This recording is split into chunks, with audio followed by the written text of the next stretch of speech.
তোমরা অবশ্যই জানো আজ আমাদের পশ্চিমবঙ্গ রাজ্যের রাজ্য বাজেট রয়েছে এবং যেখানটায় ভিন্ন ভিন্ন দপ্তরে কোন খাতে কত টাকা বরাদ্দ করা হবে এবং আগামী এক বছরে কি কি আসবে, কি কি উন্নয়ন হবে এবং কোন কোন চাকরির ক্ষেত্রে নিয়োগ হবে, এ টু জেড এই সমস্ত কিন্তু তথ্যগুলো দেওয়া হয়েছে। এবং এখনও বর্তমানে বিশেষ করে চাকরি প্রার্থীদের জন্য কি কি গুরুত্বপূর্ণ আপডেট রয়েছে এইটা নিয়ে আজকের এই ভিডিওটিতে আলোচনা করছি। তার জন্য অবশ্যই তোমরা ভিডিওটি না টেনে শেষ পর্যন্ত দেখে নাও। সবার প্রথমেই চাকরি সম্বন্ধে একটা আপডেট দিয়ে রাখি। এখানে কিন্তু বাজেটে বলা হয়েছে চাকরির ক্ষেত্রে মহিলাদের জন্য 33% সংরক্ষণ হবে এবং এখানে বলা হচ্ছে 1 লক্ষ শূন্যপদ নিয়োগ করা হবে।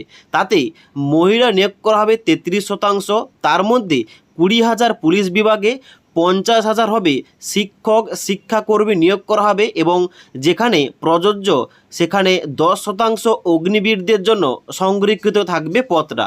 এবং সরকারি পদে নিয়োগের ক্ষেত্রে ঊর্ধ্বসীমায় 5 বছর ছাড় দেওয়া হবে এবং এই সুবিধা আগামী 2 বছরের জন্য থাকবে। ওকে, এবং তারপরে আপডেটটা রয়েছে এখানে পারিশ্রমিক বৃদ্ধি নিয়ে। আশাকর্মীদের কাজকে স্বীকৃতি দিয়ে তাদের মাসিক সাম্মানিক 5,000 টাকা বৃদ্ধির কথা ঘোষণা করলেন অর্থমন্ত্রী। এছাড়াও স্টেট ট্রান্সপোর্ট কর্পোরেশন চুক্তিভিত্তিক কন্ডাক্টরদের পারিশ্রমিক বৃদ্ধি করে মাসে 16,000 টাকা করা হবে এবং তার সাথে সাথে civic volunteer, village police, green পুলিশদের পারিশ্রমিক 2,000 টাকা বৃদ্ধির কথা ঘোষণা করা হয়েছে এই বাজেটে।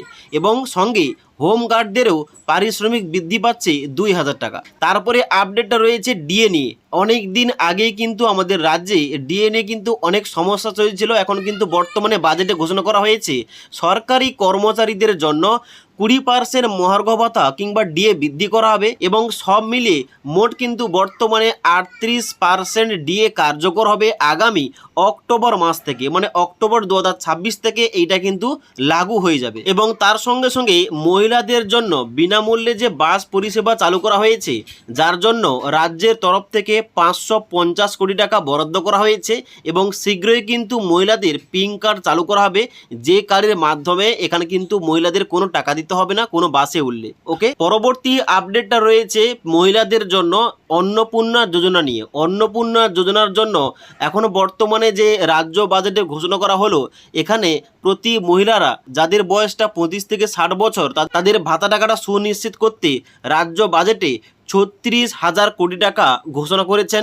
এবং যার জন্য কিন্তু অবশ্যই যে সমস্ত মহিলারা এলিজিবল তাদের ব্যাংক অ্যাকাউন্টে, আধার লিঙ্ক ব্যাংক অ্যাকাউন্টে প্রতি মাসে 3,000 টাকা দেওয়া হবে।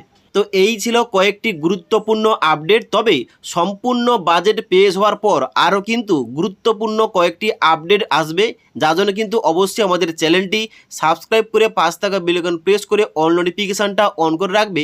যখনই আমাদের চ্যানেলে কোন রকম ভিডিও পাবলিশ করা হবে, ভিডিওর নোটিফিকেশানগুলো তোমাদের কাছে সঙ্গে সঙ্গে পৌঁছে যাবে। ওকে।